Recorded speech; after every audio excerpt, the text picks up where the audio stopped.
Well, hello, beautiful people. So let's play a game. We're going to play a game called Who is Wrong and How Could I Have Done It Better? Right? So I got the green machine behind me. I have a dumpster already on location. I am going out to move said dumpster right now, but they haven't put anything in it. It's only sat there for an hour now, and it's not being picked up. It's being put right back as soon as I get there.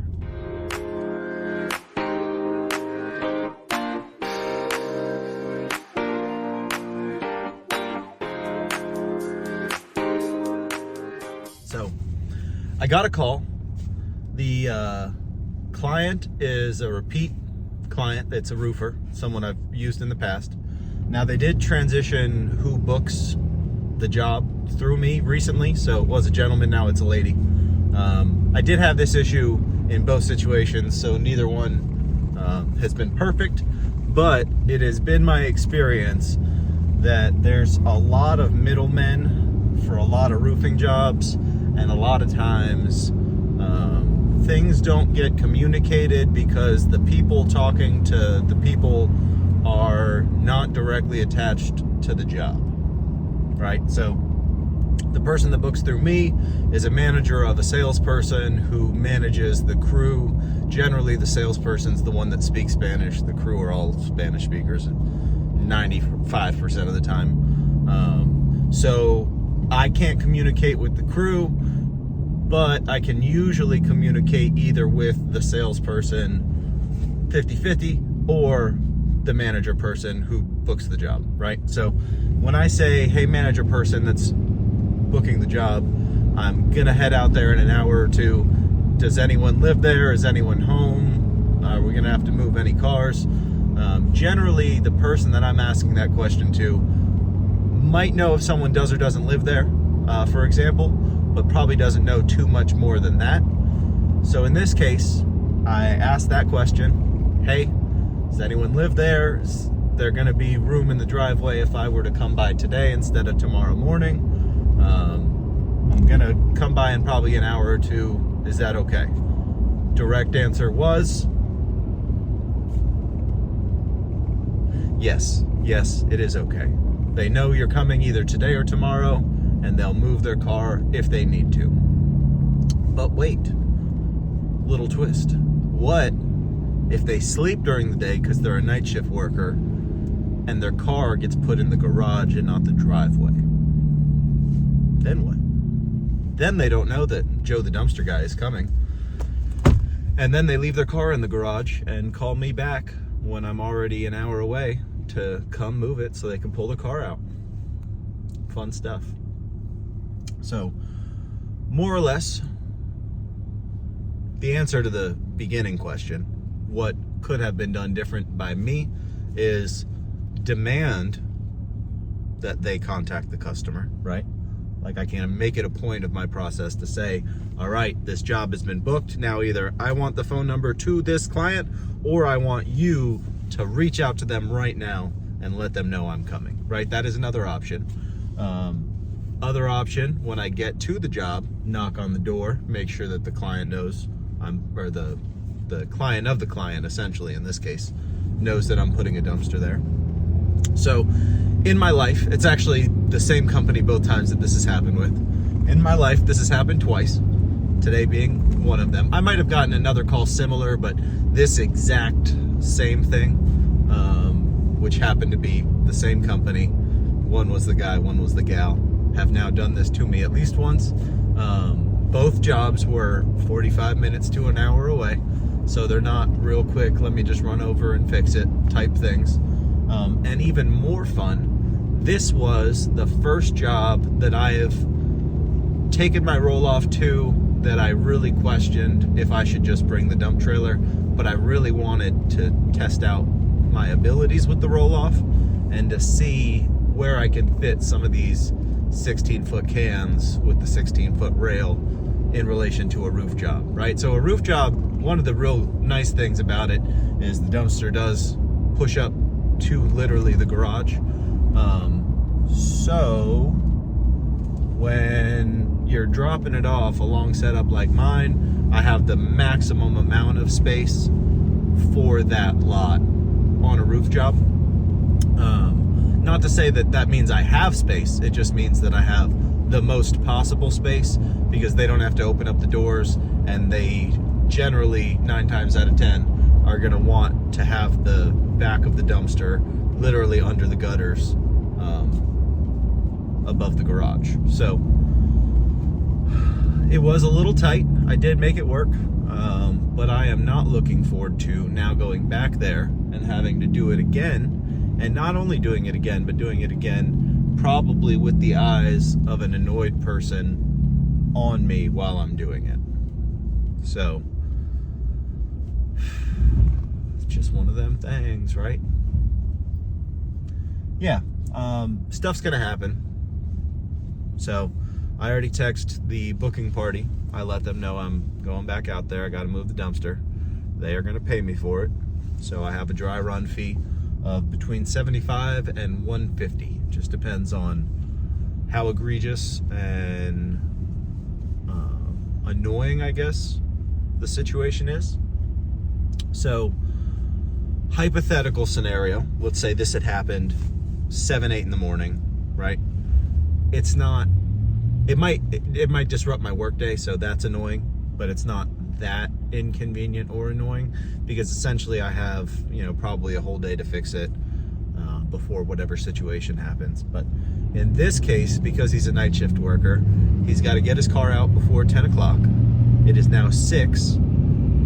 The sun will be down in the next hour or so, and I still have a 45-minute drive. So I'm gonna get there to basically the last minutes of sunlight, in all that time trying to throw together getting the dumpster picked up and drop back off for him to pull his car out. So not ideal. But yeah, I was actually planning to bring home dinner for the family. I was at the store gonna get a couple things, but now I have to drop all those plans. I have to not get the stuff from the store that I had already stopped at to get. I have to go back out to the job site and get it moved, and not have my dinner at a timely fashion with my kids like I want to.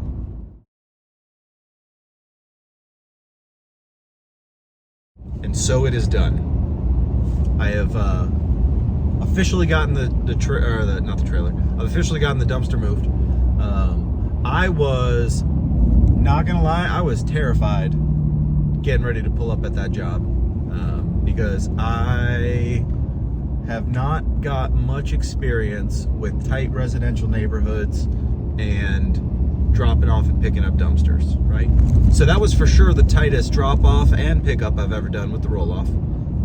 And on top of that, I had to do it in front of the client, not my client, but the client of the roofing company that booked me, in addition to the neighbors, right? So, you're taking up the whole road, people are trying to get home, it's the end of the night, so they're waiting in the road while you're jackknifed getting loaded up, and I got neighbors across the street literally standing in the driveway that my rear tires, while jackknifed, are kind of pushed up into. And then the client, obviously, that is there that I need to move the dumpster for the car for. Everyone's standing out there watching you. You've already, got this tight predicament that you've put yourself in, that you're trying to figure your way through. So it gets weird. And then, so I get to the job.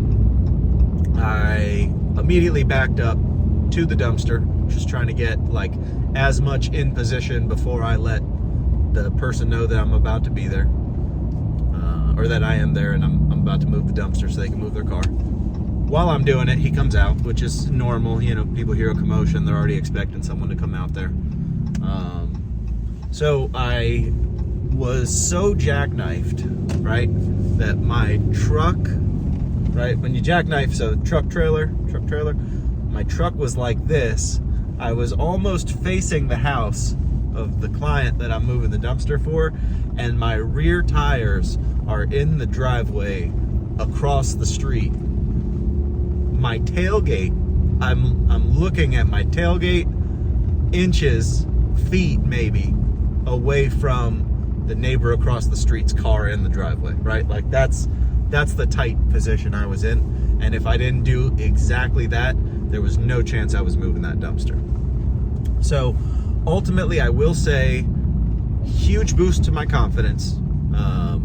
I have never, ever, ever, ever done anything trailer backup, drop off pickup, anything even remotely that complex, while also doing it pretty flawlessly. If I'm gonna toot toot my own horn,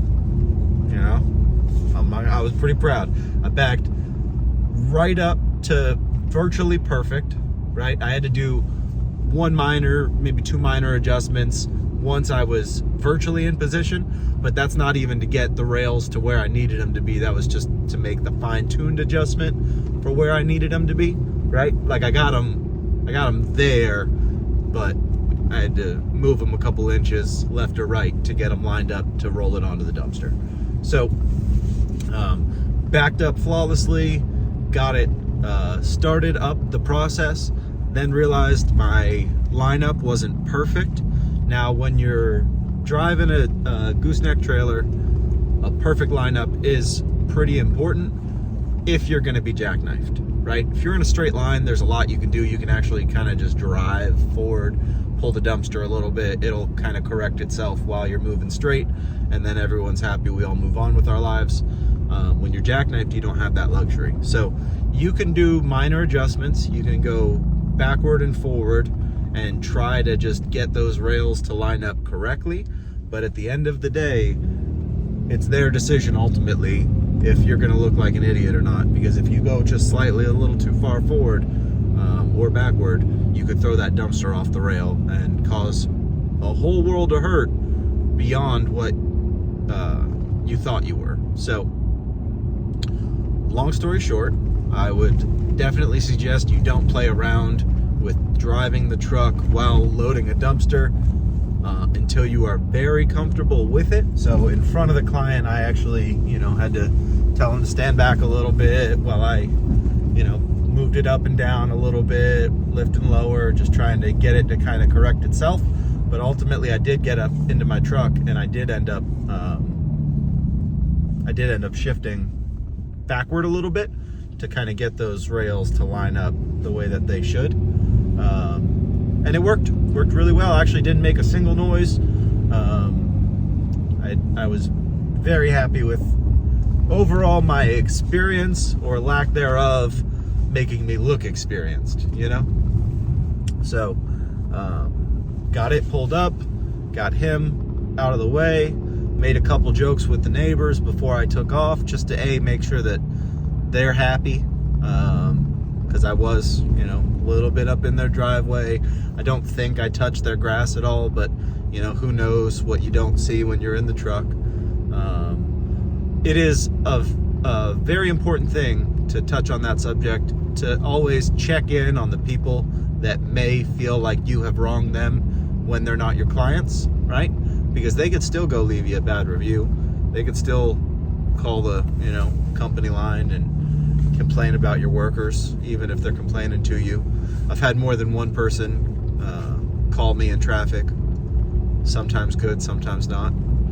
So, yeah, I guess in conclusion, right, if I had to just wrap this rant up a little bit, in conclusion, it is understandable to be kind of afraid of the situation that is coming up, right?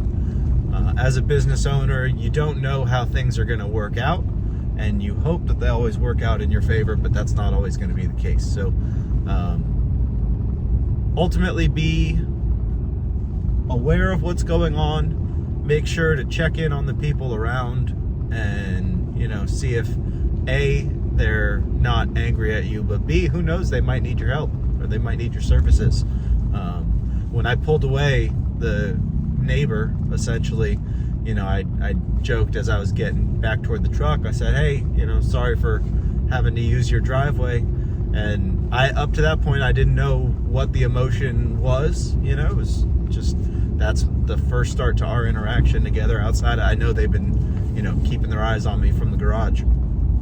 And first thing they do is they chuckled, laughing. Oh no, you're totally fine. We were actually just enjoying the show. And I said to my husband, I was, you know, felt like a little kid again. And, you know, people like people. So if I would have just pulled away, you know, they might not have been mad, but they, you know, might not have had that good little interaction with the guy in the truck that's dropping off the dumpster. Whereas in this instance, I pulled away from someone who had a good interaction, got a little chuckle, and is going to be staring at my dumpster and my phone number for the next, you know, few days, if not week. So ultimately, good little thing. So sometimes it's good to be afraid, but other times realize that you're just psyching yourself out, and if you just push through it, you're going to be all right. So good luck out there, guys. Go find yourself into a nice tight jackknife situation and tell me about it. Have a good one, everybody.